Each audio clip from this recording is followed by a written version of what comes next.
स्थित माननीय उप प्रधान जी, मातृशक्ति और सभी आर्य सज्जनों, प्यारे बच्चों, आइए ऋग्वेद के एक मंत्र का पाठ करते हैं जिसमें यज्ञ के लाभ हमें परमात्मा ने दिए हैं, बताए हैं।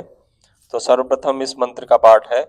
ओम यह समिधाय आहुति, ओम यह समिधाय आहुति, यो वेदेन ददाश मर्तो अग्नये, यो वेदेन ददाश मर्तो अग्नये, यो नमसा स्वध्वरः, यो नमसा स्वध्वरः, तस्येदर्वन्तो रम्हयन्त, तस्येदर्वन्तो रन्यन्त, अश्वस्तस्य दुम्नितमं यशः, अश्वस्तस्य दुम्नितमं यशः, न तमन्हो देवकृतं कुतश्चन, न तमहो देवकृतं कुतश्चन, नामर्त्यकृतं नशत्, नामर्त्यकृतं नशत्। तो मंत्र कहता है स्वध्वरः, उत्तम रीति से यज्ञ अथवा यज्ञ करने वाला मनुष्य, मर्तः यानी मनुष्य, यह समिधा, जो समिधा से, यह आहुति, जो आहुति से, यह वेदेन, जो वेद से, यह नमसा, जो श्रद्धा से नमस्कार के पूर्वक, अग्नये ददाश, प्रकाश स्वरूप परमात्मा के लिए समर्पण कर देता है, तस्येत, उसके ही, उस यज्ञ करने वाले के ही, आश्वः अर्वन्तः रन्हयन्ते, तीव्रगामी घोड़े दौड़ते हैं, तस्य यशा दुम्नितमम, उसका महान यश होता है, तम कुतश्चन, उसे कहीं से भी, देवकृतम, देवों का किया, और मर्त्यकृतम, मनुष्य का किया, अनह ना नशत, पाप अथवा अनिष्ट प्राप्त नहीं होता है। तो यहाँ यज्ञ के लिए एक शब्द आया अध्वरा। अध्वरा का अर्थ होता है हिंसा ना करना, यानी हिंसा से रहित यज्ञ अथवा हिंसा से रहित यज्ञ करने वाला मनुष्य, उसको कहते हैं अध्वरा। तो उसमें उसके लिए इसके आगे सु जोड़कर हुआ स्वध्वरः, के अच्छे प्रकार से यज्ञ करने वाला मनुष्य और हिंसा रहित यज्ञ करने वाला मनुष्य। तो यज्ञ हमारे जो भी हैं, परोपकार के कार्य जितने भी, वे हमारे हिंसा से रहित होने चाहिए कि किसी को पीड़ा प्राप्त ना हो। तो इसका ध्यान हमें रखना चाहिए। यह यज्ञ करने के समय कहा गया, और कहा गया कि जो व्यक्ति प्रतिदिन यज्ञ करता है उसके घर में तीव्रगामी अश्व होते हैं, यानी उसके लाभ कहे गए। तो पहले अश्व होते हैं, लेकिन आजकल गाड़ियां हैं उसके स्थान पर, तो उसका यश दूर दूर तक फैलता है। और कहा कि देव यानी जड़ देव जो हैं, यह अग्नि, वायु, जल, यह सभी शुद्ध होकर अग्निहोत्र के माध्यम से, जैसे यज्ञ हम अग्निहोत्र करते हैं, तो उससे हमारे ये सारे ही जो देव हैं, अग्नि, वायु, जल, ये सारे शुद्ध होते हैं, जिसके कारण हमें अनिष्ट की प्राप्ति नहीं होती है। वायु शुद्ध होता है तो मनुष्य भी उसका कुछ भी बिगाड़ नहीं सकते हैं। तो यह यज्ञ का लाभ है।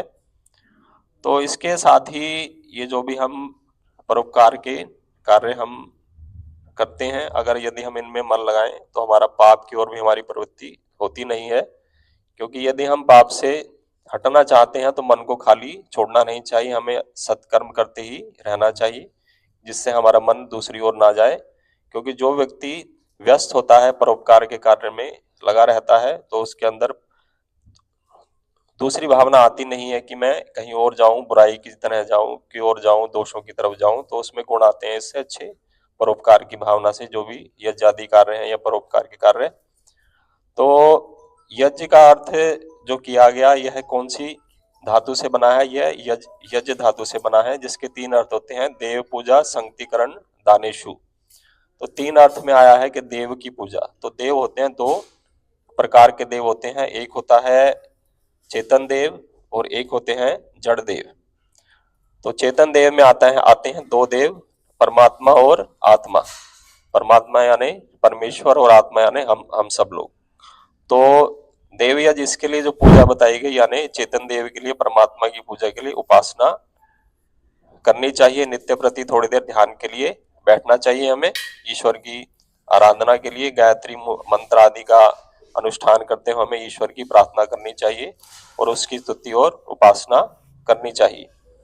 और जो दूसरा हमारा चेतन देव है आत्मा, तो उसके लिए जैसे वह शरीर के सहित है हम सब लोग, तो इनकी भलाई के काम हमें करने योग्य है। और जो दूसरे देव आए वह आए जड़ देव। तो जड़ देव में आता है अग्नि, वायु, पृथ्वी और जल, इसी प्रकार सूर्य, चंद्रमा आदि।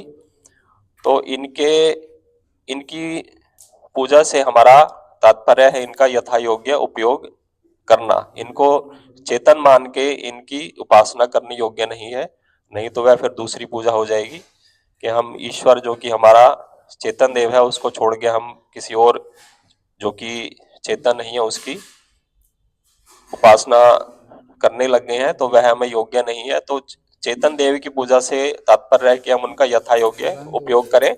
जैसे अभी हमने अग्निहोत्र किया तो हमने अग्नि का यथा योग्य उपयोग किया कि इसके द्वारा हमने वायु की शुद्धि की।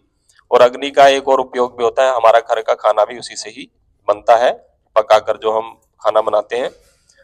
तो इस प्रकार हमें जितने भी हमारे जड़ देव हैं उनका हमें यथा योग्य उपयोग करना है, तो यह है उनकी पूजा।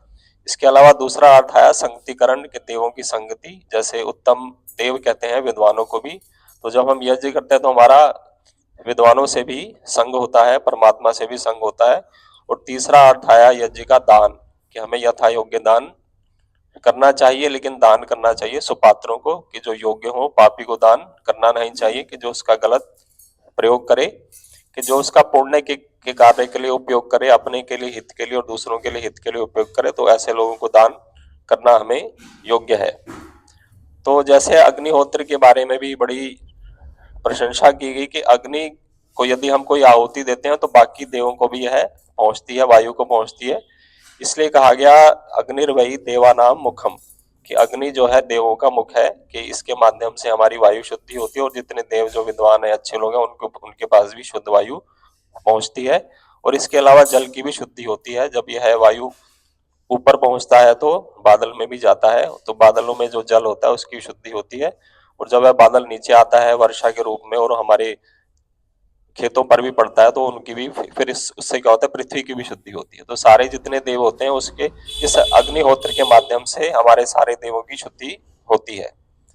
तो इस मंत्र में आया कि हमें सभी कार्य श्रद्धा पूर्वक करने चाहिए, यज्ञादि कार्य। और यह भी कहा कि अग्नये ददाश, के प्रकाश स्वरूप परमात्मा के समर्पण के लिए, उसकी आज्ञा पालन के हमें यह आज्ञा पालन के लिए करने चाहिए।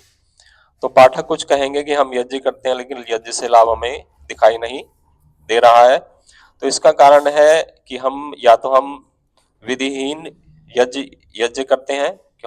एक तो हमारी भावना उसमें परोपकार की होनी चाहिए और जो भी विधि है उसकी वह भी हमें करनी चाहिए, अहंकार की भावना से करना नहीं चाहिए। और जो भी उत्तम रीति से किया गया यज्ञ जो है, यदि हम ठीक भावना से करें, परोपकार की भावना से, त्याग की भावना से करेंगे तो वो ठीक होगा। और जिस प्रकार समिधा और सामग्री के माध्यम से अग्नि में हम आहुति देते हैं, उसी प्रकार हम अपनी आत्मा अग्नि की आहुति भी परमात्मा में दें, परमात्मा की उपासना करें, उसको समर्पित होकर कार्य करें। तो जब हम अपने जीवन को प्रभु के लिए श्रद्धा पूर्वक समर्पित करेंगे और उसकी आज्ञा पालन करेंगे तो हमारे सारे कार्य ठीक होंगे और हमें सुख की प्राप्ति होगी, सारी कामनाएं पूरी होंगी और हमें किसी वस्तु का अभाव होगा नहीं। तो यह इस सारे मंत्र का भाव था। तो आइए हम एक भजन का भी गुणगान करने, ईश्वर भक्ति का भजन।